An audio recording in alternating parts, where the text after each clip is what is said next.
Aujourd'hui, sur Rebelle et Sensuelle, on va parler de créer un espace sacré pour te sentir en sécurité.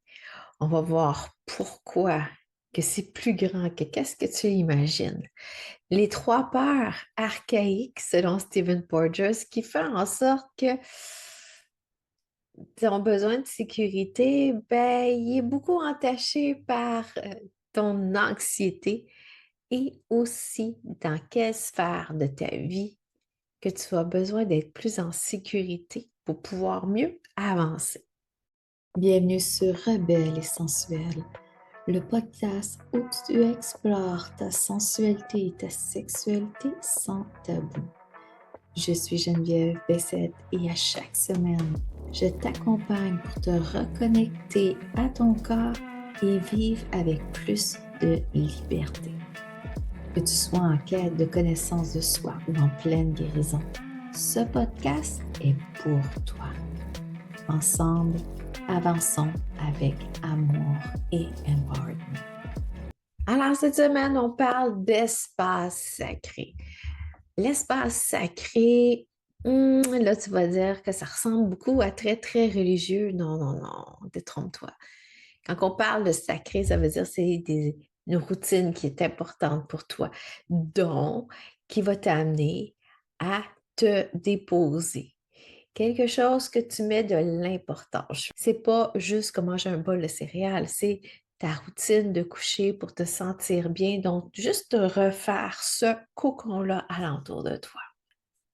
Donc, l'espace sacré, c'est beaucoup plus grand que qu'est-ce que tu crois.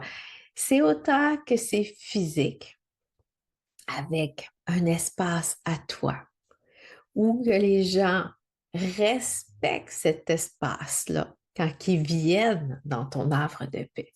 Au niveau psychologique aussi, dont les gens les idées qui te véhiculent, comment que c'est sain aussi. Alors, au niveau psychologique aussi, quand c'est quelque chose de simple, que tu as un partage avec quelqu'un, contrairement à une relation qui est plus toxique, manipulatrice, on voit aussi beaucoup les manipulateurs narcissiques.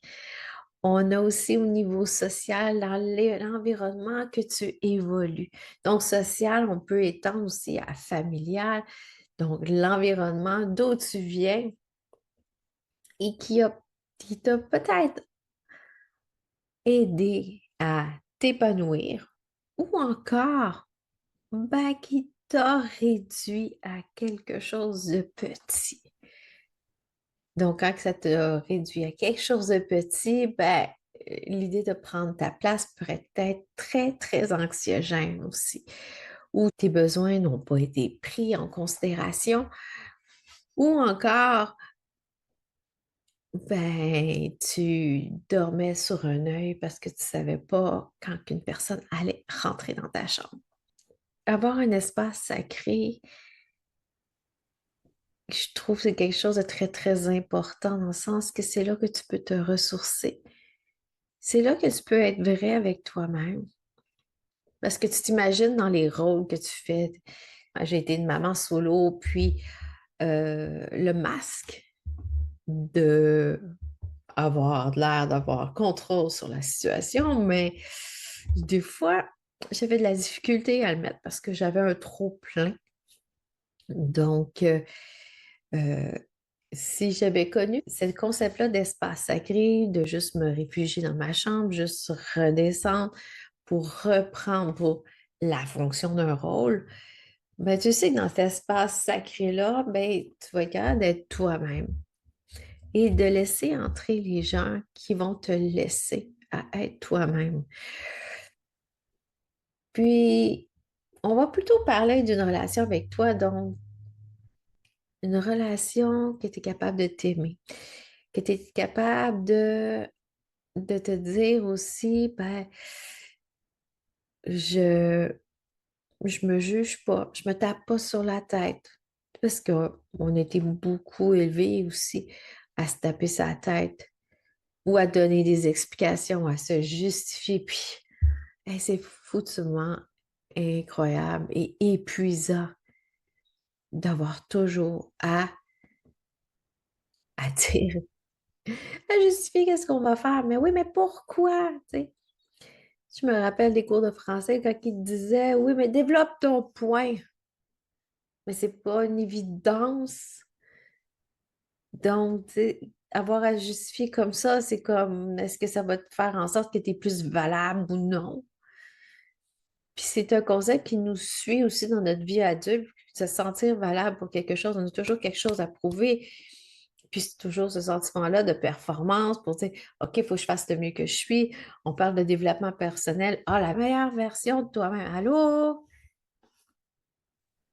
Commence donc par, quand tu arrives dans une nouvelle maison, tu prends l'état des lieux, donc tu commences à te connecter à ton corps, tu prends connaissance des lieux. Puis là, tu te dis, OK, ben, j'ai ça. Puis, je veux plus ça. OK, comment on va faire pour le changer aussi? Donc, c'est ça.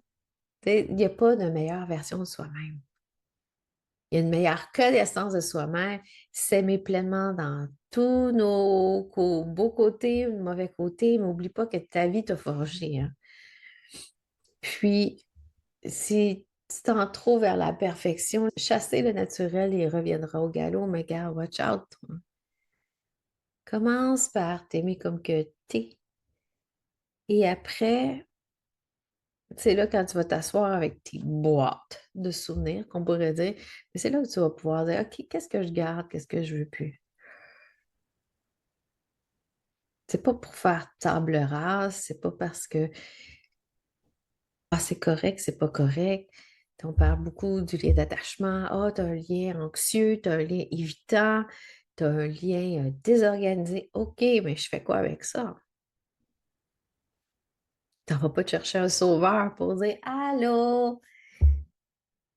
Apprends à te sauver toi-même puis être en sécurité. C'est pour ça que je te parle d'espace sacré aujourd'hui. Pour que tu puisses prendre conscience de toi, ta relation avec toi. Qu'est-ce que tu as envie de développer avec toi en premier lieu? Parce que oui, tu vas vouloir comprendre. Oui, mais pourquoi ça? Pourquoi ça m'est arrivé? C'est arrivé. Parce qu'un trauma ne réside pas dans c'est l'histoire qui m'est arrivée. Non, c'est les conséquences qui te restent. Ça dépend aussi comment tu peux changer la perception de ça. Je vois souvent des gens dire, oui, mais je vieillis, je suis fatiguée, j'ai mal partout. Mais imagine-toi que sur la montagne de la vie, que tu as toujours acheté des choses dans ton sac à dos, ça doit être pesant aussi. Donc, c'est un espace où tu peux te sentir toi-même ton espace sacré. C'est là que tu peux déballer tes choses, enlever du stock dans ton sac à dos, voir qu'est-ce que tu gardes, qu'est-ce que tu jettes, ou que tu peux être en confortable puis en sécurité. Et que ce soit même, comme je t'ai dit, ça peut être dans un lieu physique. Tu sais, avoir ton espace à toi. Si tu es dans un endroit où tu ne peux pas avoir ton espace à toi, pose-toi des questions. Parce que moi, j'ai vraiment besoin de mon espace à moi. Et j'en profite aussi quand je suis seule à la maison parce que je suis en colocation. Puis là, je suis là comme, OK, qu'est-ce que je peux faire pour moi, là?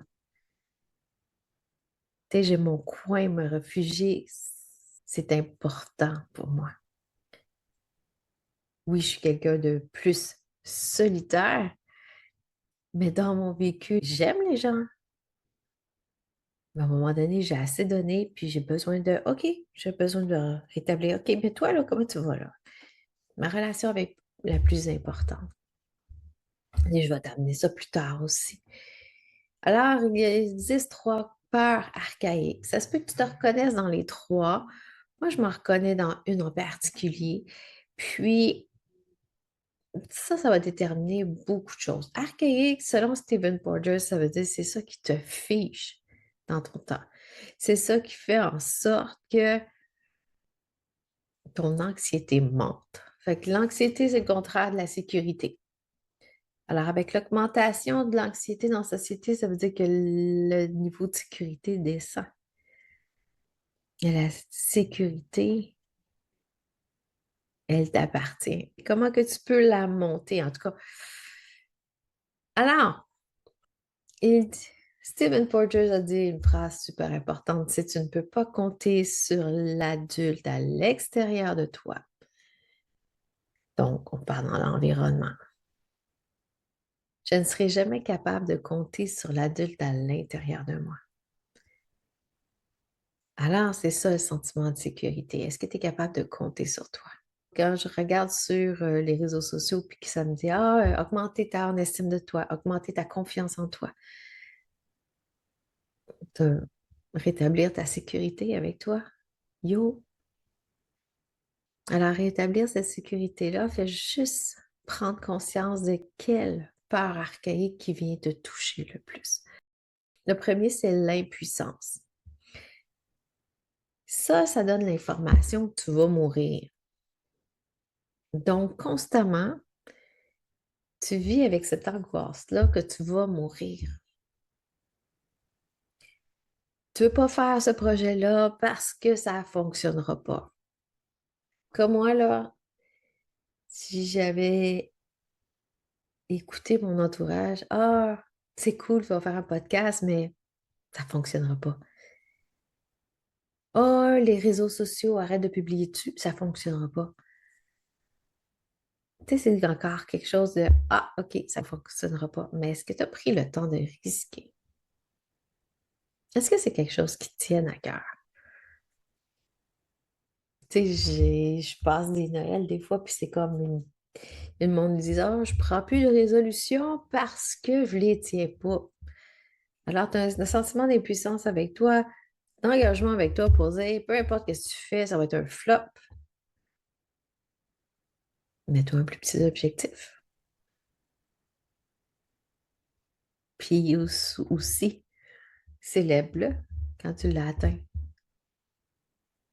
Alors, l'impuissance, je suis pas capable. Rappelle-toi cet enfant-là de 2 3 ans qui est chez toi et dit as-tu besoin d'aide? Non, capable. T'as attendu de revenir à cet âge-là, de cette force-là, de quand tu étais plus jeune, c'était moins capable. Ouais, alors capable. Deviens capable. Peut-être que c'est pas l'impuissance, ta peur archaïque, mais plutôt l'incapacité. Je n'ai pas assez d'énergie pour faire ça. Oh, que je l'ai vécu, ça. Je, je l'ai vécu là, dernièrement, puis c'est comme je faisais mon entraînement de vélo. Je me suis remis au vélo parce que il est arrivé beaucoup de choses depuis les 2 dernières années, dans le sens où début août 2022, j'ai attrapé la COVID en prenant les transports en commun. Là, on n'est pas là pour faire du jugement, là. Je prenais le transport en commun. Gang, c'était plein comme ça. Ensuite, j'arrive chez moi, j'ai la COVID, quoi, là? Je peux dire, j'ai été 2 semaines au lit. Et à ce moment-là, j'étais dans un club de vélo. La dernière fois que j'avais fait une sortie, je pense aux alentours du 7 au 19 juillet. 2 semaines après, j'étais clouée au lit pour 2 semaines. Et moi, je m'étais inscrite pour le défi du parc La Mauricie. Et qu'est-ce qui est arrivé à ce moment-là? Ben, j'ai tellement toussé que j'ai l'impression que j'ai déplacé des organes et tout ça, puis j'ai eu du mal à récupérer. J'étais en très bonne forme physique. J'avais plus cette forme physique-là. Fait que j'étais dans l'incapacité. Niveau respiratoire, rien. Récupération musculaire, rien. Le défi s'en venait.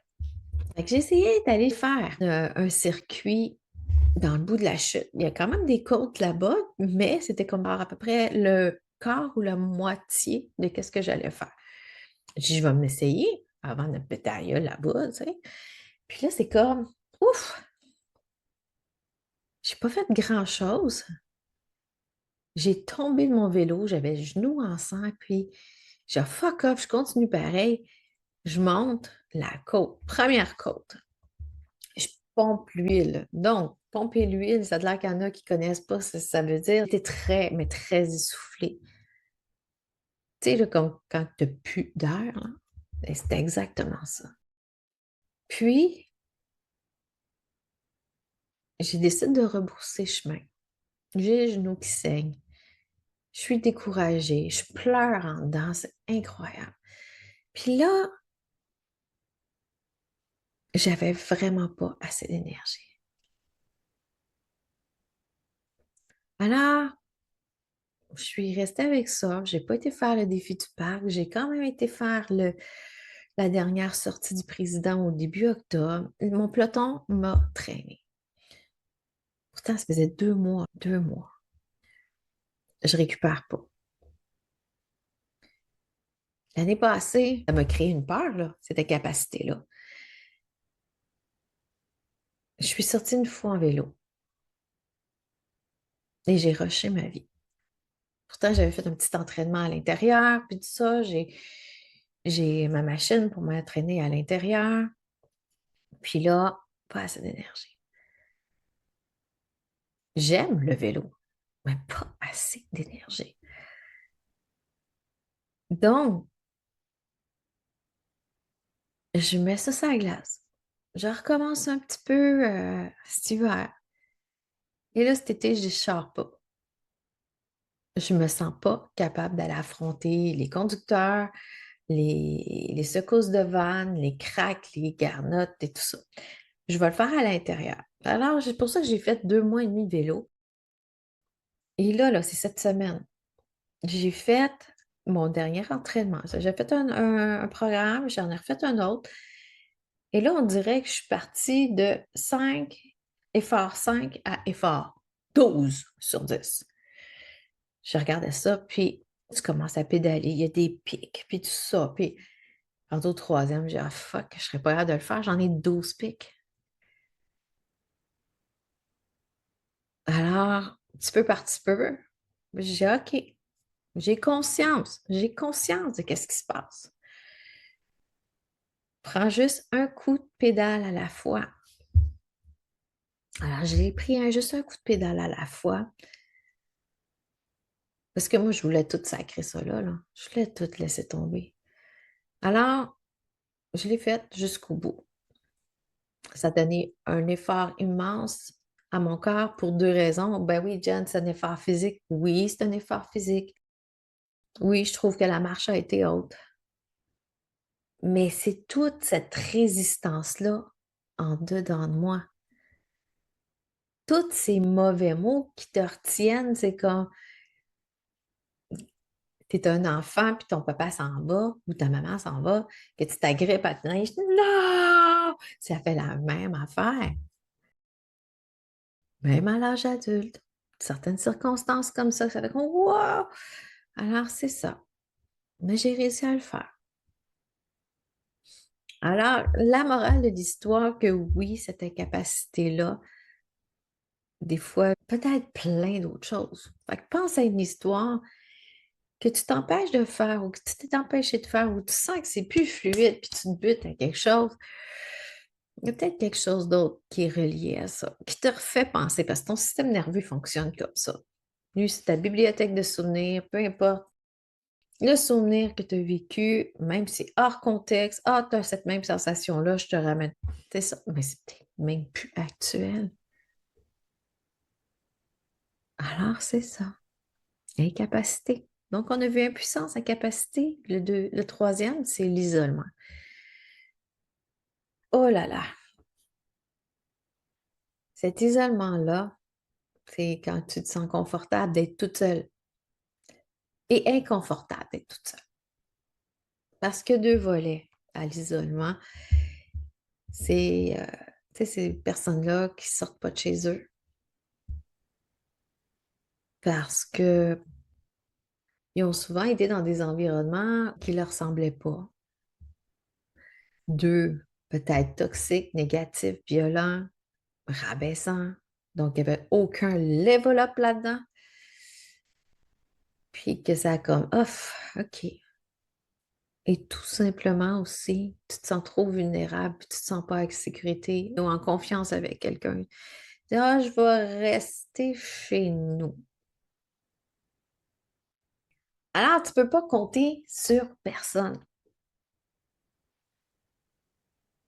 Ça peut venir de plein d'histoires. De l'intimidation que tu as vécue à l'école. Le fait que tes parents ne te croyaient pas quand tu vivais des trucs. Puis tu as décidé, non, je reste chez nous. Je ne serai pas déçue de personne. Oh, puis j'ai pas le goût de me faire rejeter. Alors, je reste chez moi. Et tu as à l'inverse. À un moment donné, c'est trop lourd d'être toute seule chez toi. La réaction que tu vas faire, c'est, et je vois ça souvent, OK, pour se faire des amis, il faut être gentil. Est-ce que ça te rappelle quelque chose quand tu étais plus jeune? Tu peux être gentil, mais toi-même aussi. Alors, quand tu vas décider de sortir chez toi, OK, il faut que je sorte. Ou dans le contexte adulte, c'est pas nécessairement pour se faire des amis, mais ah, je veux un chum ou une blonde. Alors, il faut que je sorte. Et on oublie qui qu'on est parce qu'on veut se faire aimer. On va vouloir faire plaisir. Mais tu montres juste ta façade. Au cas où que cette personne-là ne m'aime pas comme que je suis, se donner de l'importance. Mais pour te rendre compte de ces trois peurs archaïques-là, c'est très intéressant d'avoir un espace sacré à toi. Un espace sacré, ben, il y a beaucoup de possibilités d'un espace sacré. Tu vas prendre, c'est un endroit où tu vas pouvoir être avec toi-même. Et pose-toi la question, cet espace-là que tu as, est-ce que cet espace te ressemble? Je pense quand on était adolescent puis qu'on décide de se rebeller puis que notre chambre est un cafouillis. Te rappelles-tu quel genre de cafouillis tu avais de tête dans ta tête à ce moment-là? Ça veut pas dire que faut faire tout le temps le ménage. Au contraire, qu'est-ce que j'ai remarqué? Les gens qui faisaient toujours le ménage ou que c'était spick and span. Peut-être parce qu'il y avait quelque chose à nettoyer en dedans puis qu'ils ne veulent pas le voir. Fait qu'ils le font à l'extérieur pour dire, moi, je suis bien. Ouvre pas la porte. Alors, cet espace sacré-là, c'est un espace qui correspond à toi. Alors, tu peux embellir un espace à ton image. Peut-être que ton chum, lui, c'est son atelier. Mais toi, c'est où? Tu es bien au-delà de toutes les fonctions que tu occupes. Parce qu'au fond, oui, tu as un rôle à jouer, mais on veut que tu sois toi. C'est bien plus fluide d'être toi. Imagine toutes les résistances que ça fait quand tu ne l'es pas. Toute cette perte d'énergie. À essayer d'être la super-héros quand que tu veux juste pleurer dans ton coin. Ça arrive. Ça arrive. De prendre ce temps-là pour toi, au lieu de toujours performer, puis à un moment donné, tu t'épuises, puis après, c'est le burn-out. Alors, repense à avoir un espace sacré pour toi. Ton corps est un espace sacré. Est-ce que les gens font ce qu'ils veulent avec toi dans le sens où est-ce que tu as appris le consentement du corps? Et est-ce que ton entourage respecte ton consentement? Que ce soit au niveau de ton énergie ou que ce soit dans l'intimité, dans la sexualité aussi. C'est ça qu'on a oublié d'apprendre à nos jeunes. C'est ton consentement du corps. Et ces personnes-là grandissent, puis qui vivent des relations toxiques. Puis après, on est outré de ce qui se passe. Puis avec raison, des femmes disparaissent, des femmes quittent, tout simplement parce que Ils n'ont pas appris à créer cet espace sacré-là. Ils ont remis leur pouvoir dans les mains de quelqu'un d'autre. Alors, il est grand temps de retrouver ton espace sacré à toi.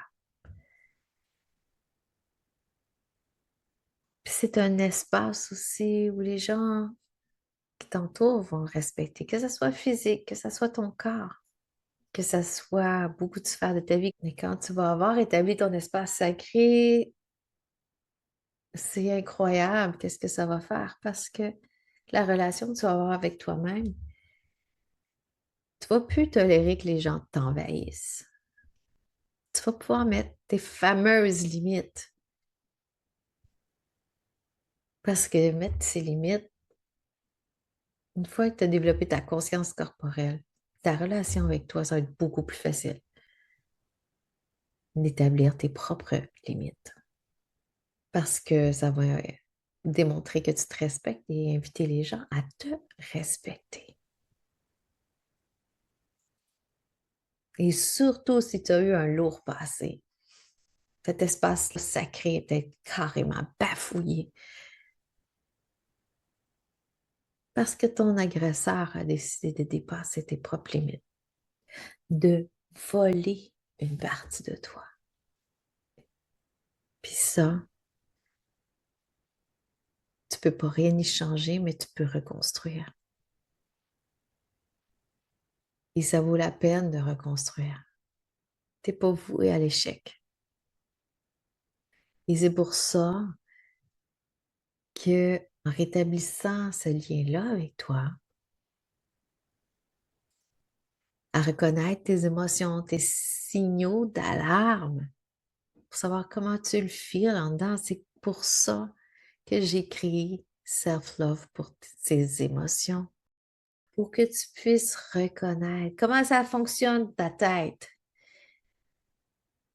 Parce que tes émotions ne sont pas juste dans ta tête, sont dans ton corps. Alors, comment te reconnecter à ton corps pour savoir c'est quoi ces signaux-là? Comme le cheminement que je t'ai fait faire tantôt sur les trois parts archaïques. OK, comment reconnaître ça? Comment reconnaître tes besoins, tes émotions, c'est des sensations. Alors, c'est pour ça que je te parle d'espace sacré qui va te pouvoir faire ton point neutre pour que tu puisses reconnaître qu'est-ce qui se passe en dedans, que c'est là que tu vas développer un amour avec toi. Tout comme dans le cours, il y a 3 vidéos pour te faire réfléchir sur cet amour que tu t'apportes. Fais-toi-en pas, je vais laisser le lien dans les notes de l'épisode. Alors, ton espace sacré, c'est ton espace psychologiquement de bienveillance. Cet espace-là de bienveillance, ça dépend des mots que tu te dis. Je suis vieille, je suis grosse, je suis conne, c'est pas de la bienveillance. Oh que non, c'est pas de la bienveillance. C'est du jugement. Alors, développe le non-jugement. En yoga, on appelle ça ahimsa, la non-violence. Et je trouve que c'est une des premières étapes pour le self-love. S'aimer soi-même. T'es pas conne, t'es pas nouille, t'es pas incompétente. C'est juste que tu n'as pas appris. Puis quand que tu viens d'un passé où tu as été magané dans tous les sens du terme, puis tu as essayé de te reconstruire, de t'éduquer toi-même, de t'attacher à des personnes significatives dans ta vie, puis ça fait comme ah fuck, cette personne-là ne me correspond pas. Elle ne fait pas walk the talk. Alors, trouve-toi quelqu'un qui fait walk the talk, qui puisse t'accompagner. C'est pas facile. Mais apprendre à dire OK, wow, stop, time out. Ces mots-là ne m'appartiennent pas. Qu'est-ce que je pourrais me dire de bon aujourd'hui?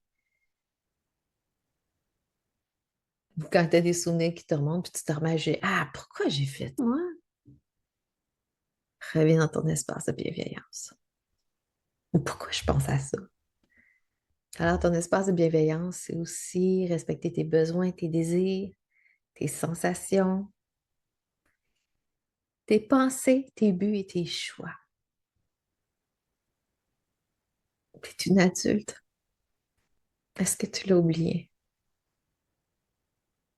Et tes choix, même si les gens les critiquent, c'est leur perception.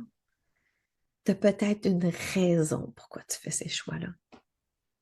Tu as peut-être quelque chose à expérimenter, tu as peut-être une leçon à en tirer. Mais n'oublie pas que tes choix sont toujours basés sur les informations que tu as sur le moment. Pense-y. Ou avant de prendre un choix, est-ce que tu vas chercher toutes les informations que tu as besoin, y compris comment tu te sens dans face à ça? Reviens à ton espace sacré. Et social, familial, je mets les deux ensemble, dans le sens où social, oui, tu le choisis, familial, tu ne le choisis pas. Alors, dans le code social, c'est un environnement où que tu peux te sentir, où tu vas te nourrir, pas nourrir physiquement, te nourrir psychologiquement, développer ce sentiment de sécurité, d'évoluer, level up, avec des gens que tu vas respecter et que tu vas te sentir respecté par eux. Où tu n'auras pas à te justifier ni à te défendre. Pense à ta justification de tantôt. Alors, est-ce que tu ressens ça présentement dans ta famille ou tes amis? C'est sûr, au fur et à mesure que tu vas évoluer, il y a des gens qui ne vont pas adhérer. Il y a des gens qui ne seront pas habitués. Il y a des gens qui ne voudront pas s'adapter. Ça m'est arrivé dans la famille, ce côté de mon père, où on a refusé de m'entendre parce que j'étais celle qui écoutait, puis qui voulait avoir que je sois de leur part. Au fait, ils répondaient de leur trauma. Puis ils ont oublié que je pouvais évoluer. Alors, ils ne se sont pas adaptés. Est-ce que ça m'a fait de la peine? Oui, ça m'a shaké. On a beau me critiquer aussi sur le fait, ah, c'est immature couper des liens. Quand que ça t'apporte rien. Cette loyauté familiale, j'ai du mal avec ça. Moi, je veux progresser. Tu veux pas progresser? Fine. Alors toi, est-ce que tu veux progresser? Est-ce que tu veux te sentir en sécurité? Est-ce que tu veux être en sécurité dans ton corps, dans ta tête, dans tes amis? Qu'est-ce que tu en penses de tout ça? C'est quoi la peur qui vient te chercher en dedans d'un Jen? Ouf, ça fait mal ça. Tu peux tout m'écrire ça en privé ou dans les commentaires de l'épisode. Et le dernier, et non le moindre, se sentir en sécurité dans ton intimité, dans ta sexualité, avec toi, avec ton ou tes partenaires. Parce que ça se peut qu'on juge parce que tu es dans une relation non monogame éthique. Il n'y en a pas de tabou ici. Et c'est correct quand tu es avec ta partenaire. Est-ce que tu te sens écouté? Est-ce qu'elle est ouverte à qu'est-ce que tu vis? Qu'est-ce que tu ressens? Est-ce que tu peux dire les vraies choses? Tes besoins, tes désirs, tes fantasmes, tes restrictions. Est-ce que tu es à l'écoute de ton consentement du corps? Être écouté sans juger et avec bienveillance. Parce qu'on a beaucoup à apprendre dans cet espace sacré au niveau de ton intimité. Parce qu'on laisse souvent aller, parce qu'on a besoin d'être aimé. Allô, il y a tellement de monde sur la planète que ça se peut que tu l'aies juste pas rencontré. Ça se peut aussi que tu es dans un vieux couple puis qu'il n'y a plus rien qui se passe aussi, qu'il n'y a plus de feu à l'intérieur.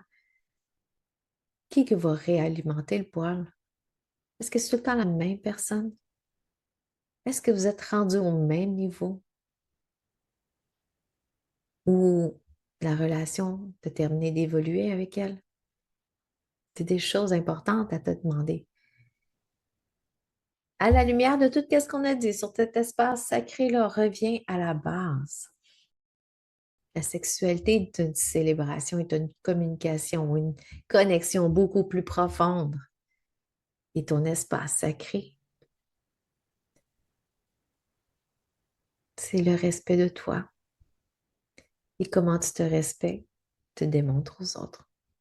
Alors, l'espace sacré, on en parle plus dans le cours de Self-Love pour ses émotions, en décortiquant aussi tout ce qui est besoin, sensation, comme je t'ai mentionné. Il est disponible, le lien va être dans les notes de l'épisode. Alors, qu'est-ce qui t'a touché de cet épisode-là? Tu peux me le partager dans tes stories en me taguant à commercial genevièvebessette.coach ou m'écrire en privé pour me dire qu'est-ce que tu en as pensé.